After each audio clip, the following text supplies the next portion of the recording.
कभी ए नौजवान मुस्लिम तदब्बुर भी किया तूने, कभी ए नौजवान मुस्लिम तदब्बुर भी किया तूने, वो क्या गर्दू था तू जिसका है एक टूटा हुआ तारा। इसलिए मुआशरे के अंदर जो फसाद और बिगाड़ पैदा हो गया है उसे हम और आप मिलकर ही ख़त्म कर सकते हैं। लिहाजा आइए अब मैं बिला ताखीर आज के इजलास के मुकर्रिरे शीरी बयां फाजिले नौजवान और जामिया अनवारुल उलूम के मायनाज उस्ताद फ़िक़्ह अदब हज़रत मौलाना मुफ्ती अबू अलक़मा साहब कासिमी दामत बरकातुहुमुल आलिया को मैं दावत सुखन देता हूँ कि वह तशरीफ़ ले आएँ और अपने नासिहाना कलमात से हम सामीन को महसूस फरमाएँ। एक आलिम, एक मसीहा, एक इंसान, एक फ़कीर। एक आलिम, एक मसीहा, एक इंसान, एक फ़कीर, जाने वो कितने एज़ाज़ात का लाओ लश्कर ले गया। वो तो ताइफ के मुबल्लिग का फ़िदाई था असल, वो तो ताइफ के मुबल्लिग का फ़िदाई था असल। खाके पत्थर ज़माने को गुले तर दे गया। आज का हमारा ये प्रोग्राम, हमारी ये मजलिस तमाम तर रौनक के बावजूद सूनी सूनी से लग रही है, क्योंकि हमारी ये मजलिस एक कामयाब आलिम, एक कामयाब उस्ताद, एक बेहतरीन मुदब्बिर, एक ज़बरदस्त कायद, एक बेहतरीन मुंतज़िम और पूरे जहानागंज को सिमते सफ़र अता करने वाली अज़ीमुल मर्तबत शख्सियत से खाली है। यकीनन हम और आप हज़रत नाज़िम साहब नव्वरल्लाहु मरक़दहू के सानह इर्तिहाल पर मग़मूम हैं और फितरी रंजो गम के दौर से गुज़र रहे हैं। सबके बावजूद वही होता है जो मंजूर खुदा होता है। हम सबको मालूम है कि मौत व हयात अल्लाह के कब्ज़े कुदरत में है और उसी के इख्तियार में है। वो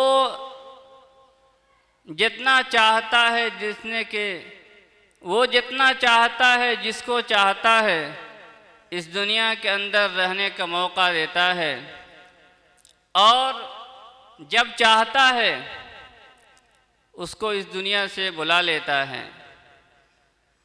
अल्लाह ने इस दुनिया में जिसके लिए जितने दिन लिख लिया है वो इस दुनिया के अंदर उतने ही दिन रहेगा। अलग़रज़ हज़रत नाज़िम साहब नव्वरल्लाहु मरक़दहू इस दुख भरी दुनिया से सुख भरी आखिरत की तरफ जा चुके हैं। दुआ फरमाएं अल्लाह रब्बुल इज़्ज़ति वल जलाल हज़रत को गरीक़ रहमत करें और जन्नत में आला से आला मकाम अता फरमाएं और हज़रत के लगाए हुए इस गुलशन को, हज़रत के लगाए हुए इस पौधे को, हज़रत के बढ़ाए हुए इस मदरसे को अल्लाह तबारक व तआला शरीरों के शर, फित्तीन के फितनों और हासिदीन के हसद से बचाए और बेहतरीन बदल अता फरमाए। अल्हम्दुलिल्लाह अल्हम्दुलिल्लाहि रब्बिल आलमीन वल आक़िबतु लिल मुत्तक़ीन वस्सलातु वस्सलामु अला सय्यिदिल अंबिया'i वल मुरसलीन व अला आलिहि व अस्हाबिहि अजमईन। अम्मा बाद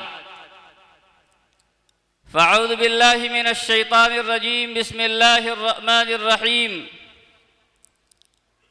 लक़द मन्नल्लाहु अलल मुअमिनीन इज़ बअस फ़ीहिम रसूला व क़ाल तआला फ़ी आयतिन उख़रा लक़द जाअकुम रसूलुम मिन अनफुसिकुम अज़ीज़ुन अलैहि मा अनित्तुम हरीसुन अलैकुम बिल मुमिनीना रऊफ़ुर रहीम। व क़ाल अन्नबिय्यु सल्लल्लाहु तआला अलैहि वसल्लम ला युमिनु अहदुकुम हत्ता यकून हवाउ तबअन लिमा जिअतु बिही। व क़ाल अन्नबिय्यु सल्लल्लाहु तआला अलैहि वसल्लम कुल्लु उम्मती यदखुलूनल जन्नत इल्ला मन अबा। क़ील मन अबा या रसूलल्लाह?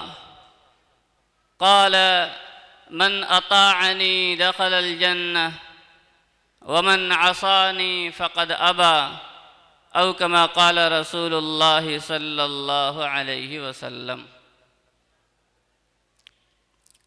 हज़रत सदर मुहतरम दामत बरकातुहुमुल आलिया और स्टेज पर तशरीफ़ फरमा दीगर मुअज़्ज़ज़ उलमाए किराम और मेरे मोहतरम भाइयों बुज़ुर्गों,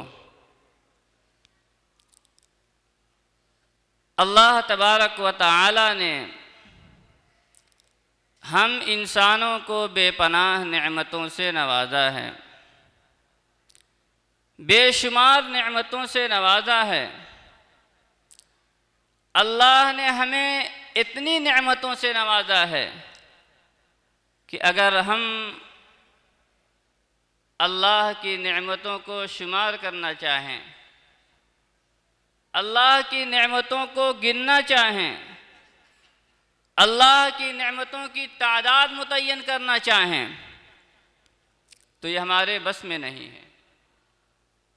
खुद बारी ताला का इरशाद है व इन तउद्दू निअमतल्लाहि ला तुहसूहा, कि ऐ लोगों अगर तुम अल्लाह की नेमतों को शुमार करना चाहो, अल्लाह की नेमतों को गिनना चाहो, अल्लाह की नेमतों की तादाद मुतय्यन करना चाहो तो तुम नहीं कर सकते हो।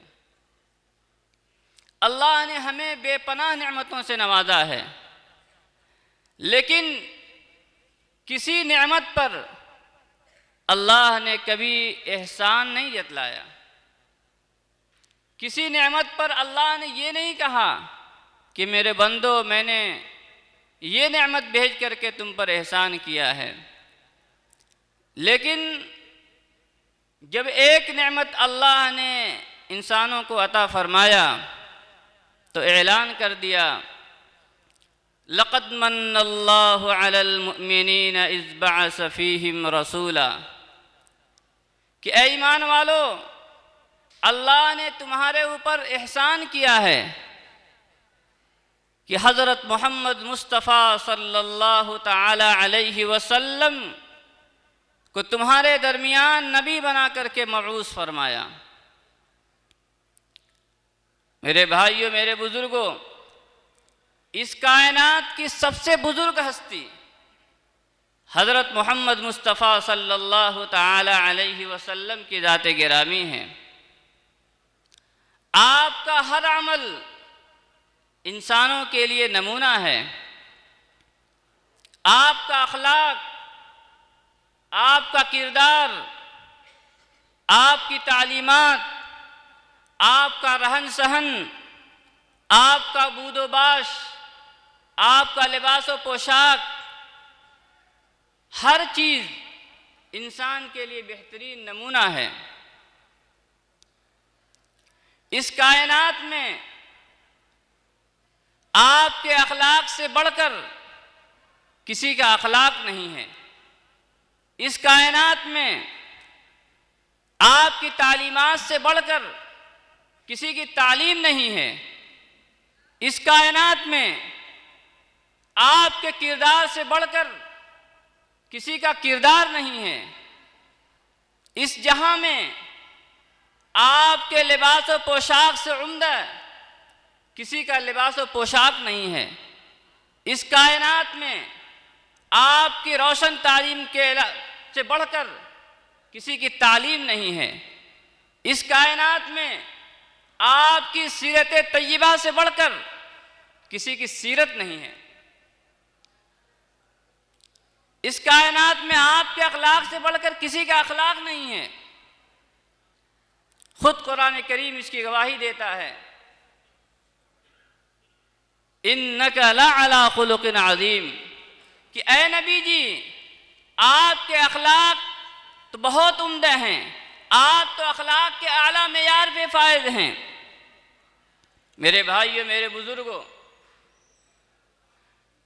आप यकीन मानिए कि अगर हम पैगंबर के अखलाक का मुताला करें, पैगंबर की सीरत तय्यबा का मुताला करें, पैगंबर की रोशन तालीमात का मुताला करें, पैगंबर के किरदार का मुताला करें, पैगंबर के अखलाक का मुताला करें, तो यकीनन हमारे दिल के अंदर पैगंबर की मोहब्बत और बढ़ जाएगी। और हम क्या, ये गैर मुस्लिम, और गैर मुस्लिम क्या, ये गुस्ताखाने रसूल जो आए दिन पैगंबर की शान में गुस्ताखी करते रहते हैं, जो आए दिन पैगंबर की शान में तंद कसते रहते हैं, अगर ये भी दिल की निगाह से हमारे पैगंबर के अखलाक का मुताला करें, हमारे पैगंबर की सीरत का मुताला करें, हमारे पैगंबर की किरदार को देखें, हमारे पैगंबर की रोशन तालीमात को पढ़ें, तो इनके दिल भी मुतासिर हुए बगैर नहीं रह सकते। इसलिए कि हमारे पैगंबर के अखलाक ही ऐसे हैं, हमारे पैगंबर के किरदार ही ऐसे हैं, हमारे पैगंबर की सीरत ही ऐसी है, हमारे पैगंबर की रोशन तालीमात ही ऐसी है कि जो शख्स भी पैगंबर की सीरत का मुताला करता है वो मुतासिर हुए बगैर नहीं रह सकता है। एक माइकल हार्ट नामी एक ईसाई आलिम गुजरा है, जिसने बरसों की तहकीक के बाद, बरसों की तहकीक और रिसर्च के बाद एक किताब लिखी, द 100 के नाम से एक किताब लिखी, और उस किताब में दुनिया के 100 अजीम इंसानों का तस्करा किया, दुनिया के 100 बड़ी शख्सियतों का तस्करा किया। और उसने अपनी इस किताब में जिस शख्सियत को सबसे पहले खराज अकीदत पेश किया, जिस शख्सियत का सबसे पहले तस्करा किया, जिस शख्सियत का सबसे पहले जिक्र किया, जिस शख्सियत को सबसे पहले जिक्र किया, जिस शख्सियत को नंबर 1 पर जगह दी, वो कोई और नहीं, हम सब के आका सरवर कायनात आकाए दो जहां मक्की मदनी ताजदार मदीना जनाब मुहम्मदुर रसूलुल्लाह सल्लल्लाहु ताला अलैहि वसल्लम की ज़ात गिरामी है। ईसाई आलिम है, हज़रत ईसा अलैहिस्सलातु वस्सलाम का मानने वाला है। चाहिए तो ये था कि वो सबसे पहले अपनी किताब में हज़रत ईसा अलैहिस्सलातु वस्सलाम का जिक्र करता। चाहिए तो ये था कि सबसे पहले वो अपनी किताब में हज़रत ईसा अलैहिस्सलातु वस्सलाम का तज़किरा करता। चाहिए तो ये था कि वो सबसे पहले अपनी किताब में हज़रत ईसा अलैहिस्सलातु वस्सलाम को खराज अकीदत पेश करता। चाहिए तो ये था कि वो नंबर 1 पर अपनी किताब में हज़रत ईसा अलैहिस्सलातु वस्सलाम को जगह देता। लेकिन उस ईसाई आलिम ने सबसे पहले मोहम्मद इब्न अब्दुल्लाह को अपनी किताब में जगह दी, सबसे पहले पैगंबर का तज़किरा किया। लोगों ने उससे पूछा, सवाल किया, एतराज़ किया, पूछा कि बताओ तुम तो हज़रत ईसा अलैहिस्सलाम के मानने वाले हो, तुम तो ईसाई हो, चाहिए तो ये था कि तुम सबसे पहले हज़रत ईसा अलैहिस्सलाम का जिक्र करते हैं, सबसे पहले हज़रत ईसा अलैहिस्सलाम का जिक्र खैर करते हैं, लेकिन तुमने तो सबसे पहले मोहम्मद इब्न अब्दुल्लाह का जिक्र किया, सबसे पहले मोहम्मद इब्न अब्दुल्लाह का जिक्र खैर किया। उस ईसाई आलिम ने जो जवाब दिया वो बड़ा लाजवाब, वो बहुत ही उम्दा जवाब है, दिल को छू लेने वाला जवाब है। उस ईसाई आलिम ने जो जवाब दिया वो ये है, उस ईसाई आलिम ने कहा कि मैंने दुनिया के अजीम इंसानों के हालात पढ़े, दुनिया के बड़ी बड़ी शख्सियतों और बड़े बड़े इंसानों के हालात का मुताला किया, बड़े बड़े पैगंबरों, मुस्लिहीन, फातिहीन, सलातीन, बादशाह और दुनिया के बड़े बड़े इंसानों की ज़िंदगी का जायज़ा लिया, उनके हालात पढ़े, उनकी सीरत का मुताला किया। मैं इस नतीजे पर पहुंचा कि इस दुनिया के अंदर मोहम्मद इब्न अब्दुल्लाह के अलावा कोई ऐसी शख्सियत नहीं गुजरी है जिसने अपने मानने वालों को, अपने अकीदतमंदों को, अपने चाहने वालों को दीन और दुनिया दोनों एतबार से मुकम्मल रहनुमाई की हो। इस कायनात के अंदर मोहम्मद इब्न अब्दुल्लाह के अलावा कोई ऐसी शख्सियत नहीं गुजरी है जिसने अपने मानने वालों को इस जहां में दीन और दुनिया दोनों एतबार से मुकम्मल रहनुमाई की हो। और आगे लिखता है कि मोहम्मद इब्न अब्दुल्लाह ने अपने मानने वालों को सिर्फ दीन के एतबार से आगे नहीं बढ़ाया, सिर्फ मजहब के एतबार से आगे नहीं बढ़ाया, बल्कि अपने मानने वालों को दुनिया के एतबार से भी आगे बढ़ाया। और जब वो इस दुनिया से गए, इस दुनिया से रुखसत हुए, तो अपने मानने वालों को, अपने अकीदतमंदों को एक बड़ी सल्तनत के मालिक बना करके गए, एक बड़ी सल्तनत का कफील बना करके गए। मेरे भाइयों, मेरे बुजुर्गों, आप ज़रा अंदाज़ा कीजिए कि हमारे पैगंबर के अखलाक कैसे थे कि जो भी हमारे पैगंबर के अखलाक को पढ़ता था, मुताला करता था, वो मुतासिर हुए बगैर नहीं रह सकता था। मेरे भाइयों, मेरे बुजुर्गों, ज़रा हम अपने गिरबान में झांक करके देखें कि क्या हमारे दिल के अंदर कभी ये बात आई, क्या हमारे दिल के अंदर कभी ये बात आई कि चलो हम भी अपने पैगंबर की सीरत का मुताला करें?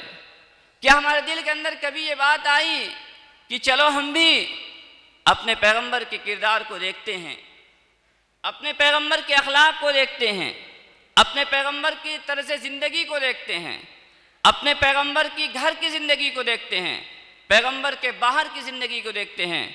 क्या हमारे दिल के अंदर कभी ये बात आई? इस पूरे मजमे में अगर तज्ज़िया किया जाए तो बहुत कम लोग ऐसे होंगे जिन्हें अपने पैगंबर की सीरत के बारे में मालूम होगा, अपने पैगंबर के अखलाक के बारे में मालूम होगा। मेरे भाइयों, मेरे बुजुर्गों, हमारे पैगंबर के अखलाक तो ऐसे थे कि कुफ़ार मक्का भी आपको सादिक और अमीन के लक़ब से याद करते थे। कुफ़ार मक्का भी आपको अस्सादिक अल अमीन कहा करते थे। सादिक और अमीन ये सिर्फ आपके सिफाती नाम नहीं हैं, बल्कि सादिक और अमीन अपने अंदर बहुत सारे मानी को लिए हुए हैं। क्योंकि सादिक सदाकत से बना है और सदाकत का ताल्लुक गुफ्तार से है, अमीन अमानत से बना है और अमानत का ताल्लुक किरदार से है। यानी हमारे पैगंबर के गुफ्तार, हमारे पैगंबर गुफ्तार में भी कामिल व मुकम्मल थे और किरदार में भी कामिल व मुकम्मल थे। हमारे पैगंबर के गुफ्तार में कोई नक्स नहीं था, हमारे पैगंबर के अखलाक में कोई कमी नहीं थी, हमारे पैगंबर के किरदार में कोई ऐब नहीं था। मेरे भाइयों, मेरे बुजुर्गों, जब नबी करीम अलैहिस्सलातु वस्सलाम ने 40 साल के बाद अपनी नबूवत का ऐलान किया, तो पैगंबर ने अपनी नबूवत की सदाकत के लिए, अपनी नबूवत की तायीद के लिए, अपनी नबूवत की तस्दीक के लिए पैगंबर ने अपनी मुबारक जिंदगी को पेश किया और मक्का के सामने ऐलान किया, मुशरिकीन के सामने ऐलान किया, लक़द लबिस्तु फ़ीकुम उमरन मिन क़ब्ली, कि ऐ मक्का वालों, मैं तुम्हारे दरमियान एक तवील अरसे से रहता हुआ आ रहा हूं, मेरा बचपन भी यहीं गुजरा है, मेरी जवानी भी यहीं गुजरी है। तुम मेरे बचपन को देख लो, मेरी जवानी को देख लो, मेरे अखलाक को देख लो, मेरे किरदार को देख लो, मेरे रहन सहन को देख लो, मेरे लिबास पोशाक को देख लो। अगर मेरे अखलाक के अंदर कोई कमी हो तो बतलाओ, अगर मेरे किरदार के अंदर कोई कमी हो तो बतलाओ, अगर मेरा लिबास पोशाक उम्दा ना हो तो बतलाओ, अगर मेरी तर्ज जिंदगी के अंदर कोई ऐब हो तो बतलाओ। लेकिन कुफ्फार मक्का के पास कोई जवाब नहीं था। मेरे भाइयों, मेरे बुजुर्गों, क्योंकि हमारे पैगंबर के अखलाक ऐसे थे, इसके अंदर कोई ऐब नहीं था। हमारे पैगंबर का किरदार ही ऐसा था कि इसके अंदर कोई नुक्स और कोई कमी नहीं थी। अल्लामा तक़ीउद्दीन हर्रानी रहमतुल्लाह अलैह ने पैगंबर की सीरत के मुताल्लिक एक शानदार और उम्दा बात लिखी है। अल्लामा हर्रानी रहमतुल्लाह अलैह लिखते हैं कि पैगंबर की 63 साला जिंदगी में कोई बता नहीं सकता कि पैगंबर ने कभी झूठ बोला हो, पैगंबर ने किसी के साथ गलत बयानी की हो, पैगंबर ने किसी के साथ वादा खिलाफी की हो, पैगंबर ने किसी के साथ वादा खिलाफी की हो, पैगंबर ने किसी के साथ जुल्म किया हो, पैगंबर ने किसी के साथ नाइंसाफी की हो, कोई बता नहीं सकता। और आगे लिखते हैं कि पैगंबर पर मुख्तलिफ तरह के हालात आते रहे, पैगंबर तरह तरह के हालात, पैगंबर पर तरह तरह के हालात आते रहे। कभी आप अमन की हालत में थे तो कभी आप खौफ की हालत में थे, कभी आप कमज़ोर थे तो कभी आप ताकतवर थे, कभी ऐसा वक्त भी आया कि आप मजलूम हैं और कभी ऐसा वक्त भी आया कि आप हाकिम आला हैं, कभी ऐसा वक्त आया कि दुश्मन के यलगार हो रहा है आपके ऊपर, और कभी ऐसा वक्त भी आया कि लोगों की तकदीर का फैसला आपके हाथ में था। लेकिन इन तमाम तर हालात के बावजूद पैगंबर ने कभी सदाकत के दामन को अपने हाथ से जाने नहीं दिया, पैगंबर ने कभी अमानत के दामन को अपने हाथ से जाने नहीं दिया। पैगंबर ने तमाम तर हालात के बावजूद कभी एक लफ्ज झूठ नहीं बोला, कभी वादा खिलाफी नहीं की, कभी गलत बयानी नहीं की, कभी नाइंसाफी नहीं किया, कभी किसी के साथ जुल्म नहीं किया। मेरे भाइयों, मेरे बुजुर्गों, आप जरा गौर कीजिए कि क्या हमारे दिल के अंदर, क्या हमारे अंदर पैगंबर के अखलाक पाए जाते हैं? क्या हमारे अंदर पैगंबर का किरदार पाया जाता है? क्या हमारे अंदर पैगंबर का लिबास और पोशाक पाया जाता है? क्या हमारी ज़िंदगी में पैगंबर की ज़िंदगी पाई जाती है? क्या हमारे अंदर पैगंबर का उम्दा अखलाक पाया जाता है?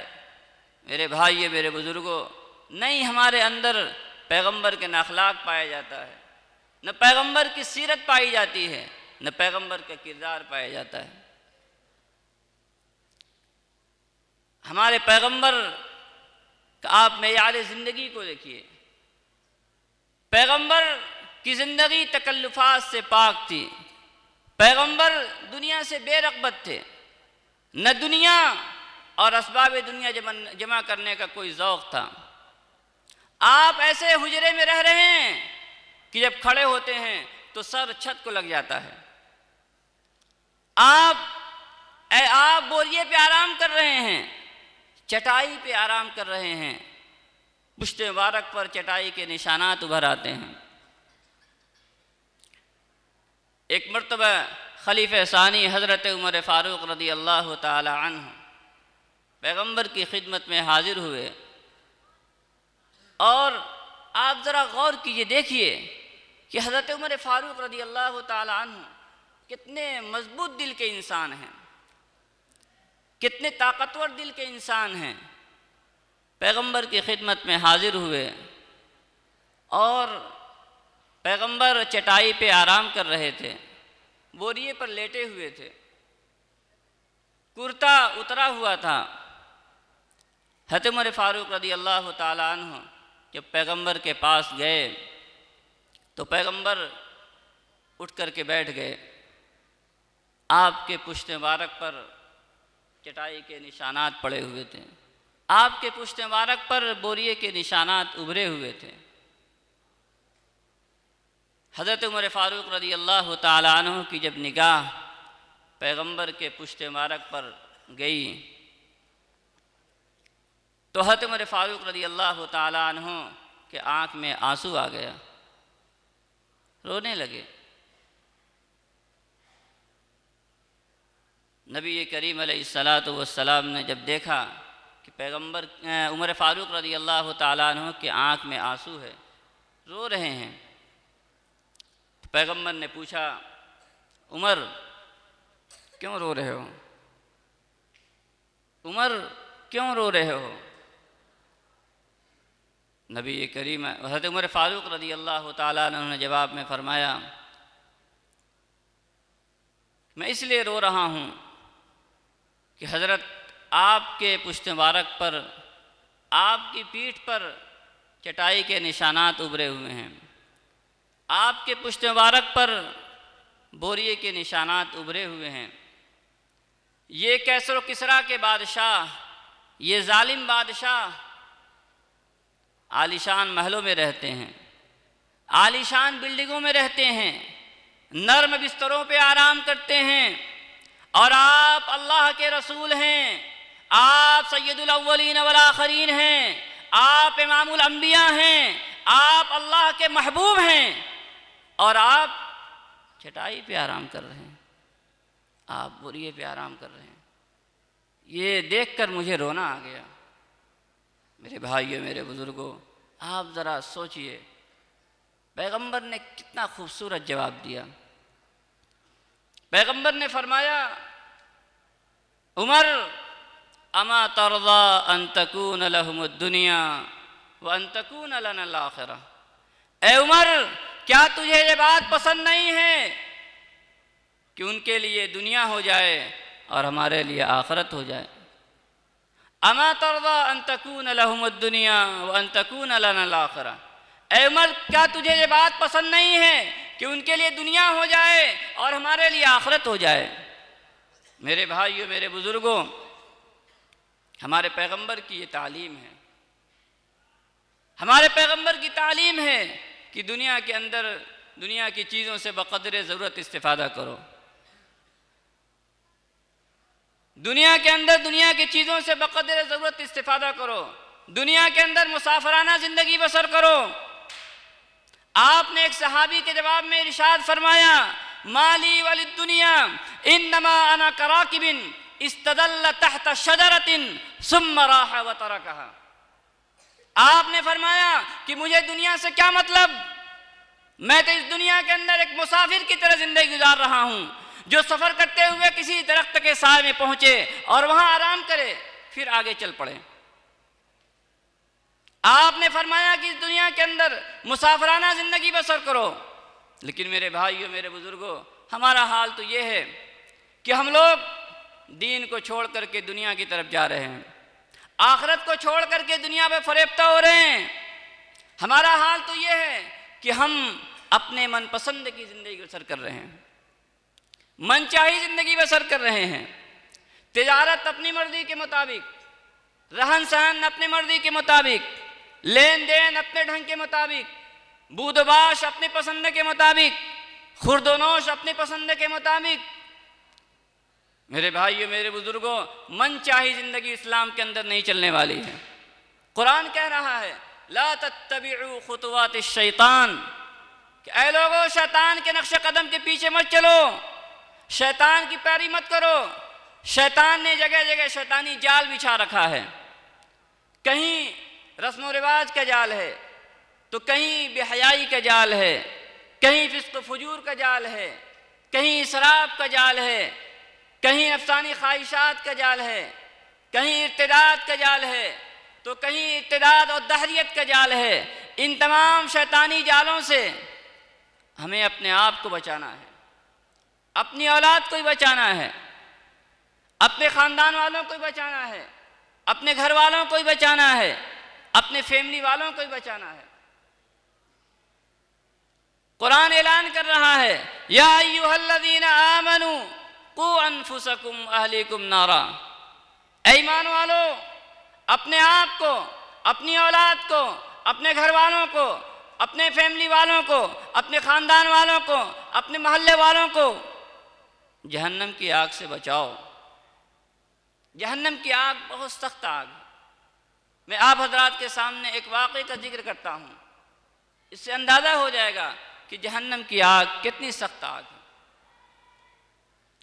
हज़रत शाह अब्दुल अज़ीज़ मुहद्दिस देहलवी रहमतुल्लाह अलैह के ज़माने में एक वाक़या पेश आया।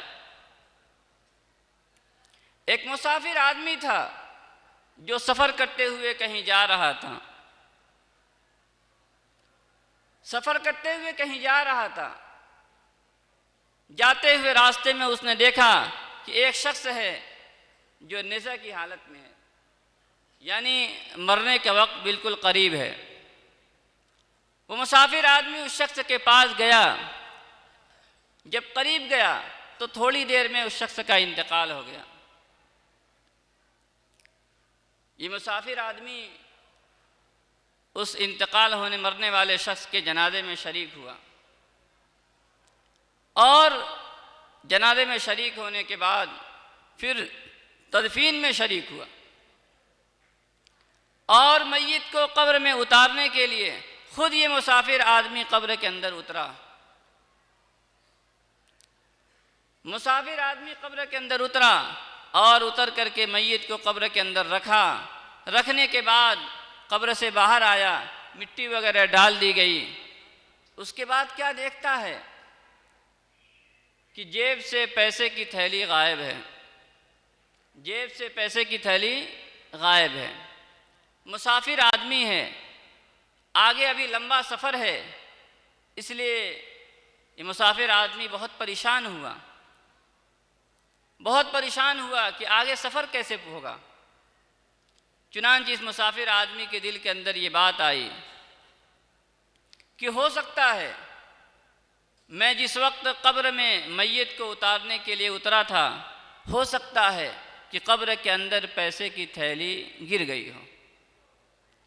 चुनांचे पैसे की थैली को कब्र से निकालने के इरादे से ये मुसाफिर आदमी कब्र के अंदर उतरा।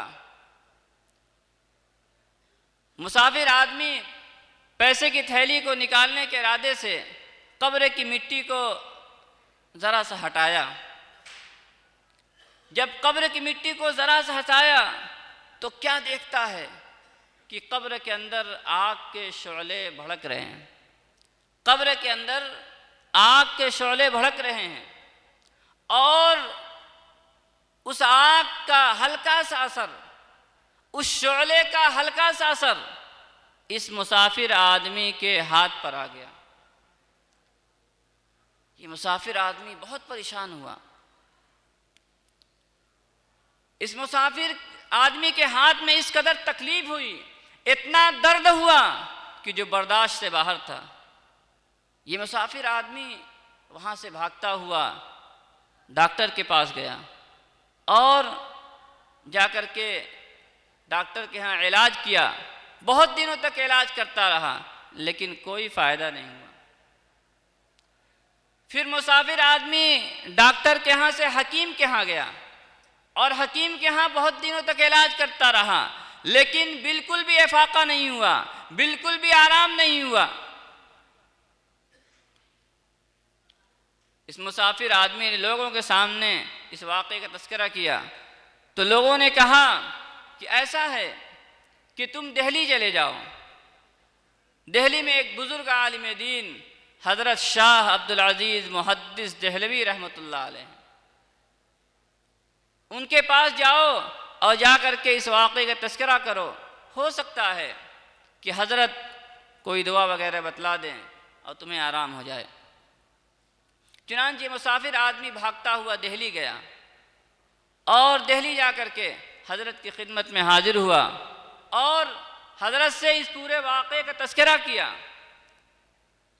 तो हज़रत ने कहा कि हाँ सुनो, तुम्हारे हाथ में जिस आग का असर है, ये आग दुनिया की आग नहीं है, ये आग दुनिया की आग नहीं है, ये आग तो जहन्नम की आग है, ये आग आखिरत की आग है। इस आग का इलाज दुनिया के डॉक्टर नहीं कर सकते हैं, इस आग का इलाज दुनिया के हकीम नहीं कर सकते हैं, इस आग का इलाज तो सिर्फ और सिर्फ एक है। उस मुसाफिर आदमी ने कहा, हजरत वो क्या इलाज है, आप बतला दीजिए। हजरत ने फरमाया कि सुनो, इसका इलाज सिर्फ एक है, वो ये है कि तुम अल्लाह के सामने तौबा इस्तिग़फ़ार करो, अल्लाह के सामने रो, अल्लाह के सामने गिड़गिड़ाओ और अल्लाह के सामने रोते हुए, अल्लाह के सामने गिड़गिड़ाते हुए तुम्हारी आंख से जो आंसू का कतरा गिरे, उस आंसू के कतरे को अपने ज़ख्म पे मल लो, जहाँ तकलीफ़ है, जहाँ दर्द है, वहाँ पे लगा लो।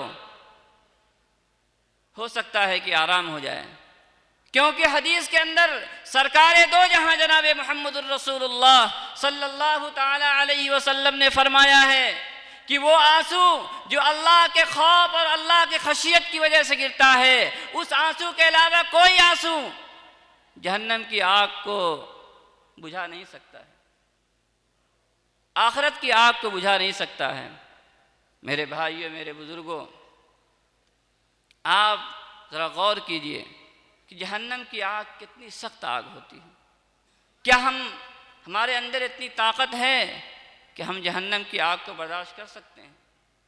क्या हमारे अंदर इतनी ताकत है कि हम जहन्नम की आग को सह सकते हैं? मेरे भाइयों, मेरे बुज़ुर्गों, हमारा हाल तो ये है कि अगर ज़रा तेज़ धूप निकल जाती है तो हम उसको बर्दाश्त नहीं कर पाते हैं, तो क्या हम जहन्नम की आग को बर्दाश्त कर पाएंगे? मेरे भाइयों, मेरे बुज़ुर्गों, हमें चाहिए कि हम अपने अमाल को दुरुस्त करें, अपनी ज़िंदगी के अंदर पैगंबर के अखलाक को अपनाएं, पैगंबर के किरदार को अपनाएं, पैगंबर की सीरत को अपनी ज़िंदगी के अंदर लाएं। मगर अफसोस हमारा हाल ये है कि हम लोग हालात का शिकवा करते हैं और मुंह भर भर के हालात का शिकवा करते रहते हैं और कहते रहते हैं कि हालात बड़े ख़राब हैं, हालात बड़े पुरफितन हैं, न हमारी जान महफूज है, न हमारा माल महफूज है, न हमारी इज़्ज़त महफूज है, न हमारे मालो जायदाद महफूज है, न हमारी मसाजिद महफूज हैं, न हमारे मदारिस महफूज हैं, न हमारी खानकाहें महफूज हैं। हम इन सब चीज़ों का तज़किरा करते रहते हैं, लेकिन कभी हमारा ज़हन इसकी तरफ नहीं जाता कि आखिर हमारे अमाल कैसे हैं। हमारा ज़हन कभी इसकी तरफ नहीं जाता कि हमारे अमाल कैसे हैं। कहीं ऐसा तो नहीं कि हमारे अमाल ख़राब हैं, कहीं ऐसा तो नहीं कि हमारा किरदार ख़राब है, कहीं ऐसा तो नहीं कि हमारे अखलाक ख़राब है। मेरे भाइयों, मेरे बुज़ुर्गों, जैसे हमारे अमाल रहेंगे वैसे ही जैसे हमारे अमाल रहेंगे वैसे ही हमारे हालात रहेंगे। पैगंबर ने फरमाया, इन्नमा अमालुकुम उम्मालुकुम, कि जैसे तुम्हारे अमाल रहेंगे वैसे ही तुम्हारे हुक्मरान रहेंगे, जैसे तुम्हारे अमाल रहेंगे वैसे ही तुम्हारे हालात रहेंगे। अगर हमारे अमाल दुरुस्त हो जाएं, हम नेक अमल करने लगें, अमाल सालिहा करने लगें, तो अल्लाह तबारक व तआला का इरशाद है कि अल्लाह तबारक व तआला हालात को बदल देंगे, हालात को हमारे हक में कर देंगे, हालात हमारे लिए साजगार हो जाएंगे। अल्लाह रब्बुल इज़्ज़ति वल जलाल हमें दुनिया के अंदर गलबा अता फरमाएंगे। अल्लाह का वादा है, वअदल्लाहु अल्लज़ीना आमनू मिनकुम व अमिलुस सालिहाति लयस्तखलिफन्नहुम फिल अर्दि कमा इस्तखलफल लज़ीना मिन क़ब्लिहिम। अल्लाह का वादा है कि जो लोग ईमान लाए और नेक अमल करते हैं, उनकी ज़िंदगी में आमाल सालिहा हो, तो हम इस दुनिया के अंदर उन्हें गलबा अता फरमाएंगे। और अल्लाह का वादा बिल्कुल पक्का और सच्चा है। और अगर इसकी मिसाल देखनी हो तो आप चंद दिन पहले मुल्क शाम के मौजूदा हालात को देख लीजिए। अल्लाह ने उन्हें आनन फानन गलबा अता फरमाया, आनन फानन अल्लाह ने उन्हें मुल्क के अंदर तरक्की अता फरमाई, आनन फानन अल्लाह ने उन्हें हुकूमत अता फरमाई है। सिर्फ 11 दिन के अंदर अल्लाह ने उन्हें मुल्क के अंदर उनका कब्जा अता फरमा दिया। मेरे भाइयों, मेरे बुजुर्गों, अगर हमारी ज़िंदगी के अंदर अमाल सालिहा आ जाएं, अगर हमारी ज़िंदगी के अंदर नेक अमाल आ जाएं, अगर हम सही रास्ते पर चलने लगें, तो आज भी अल्लाह रब्बुल इज़्ज़ति वल जलाल उसी कब्ज़े कुदरत के साथ आज भी मौजूद हैं। अल्लाह हमारे हालात को दुरुस्त कर देंगे।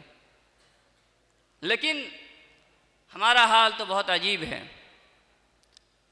हमारे नौजवानों का हाल ये है कि हमारे नौजवान रात को देर रात तक मोबाइल देखते रहते हैं और सुबह को देर में उठते हैं,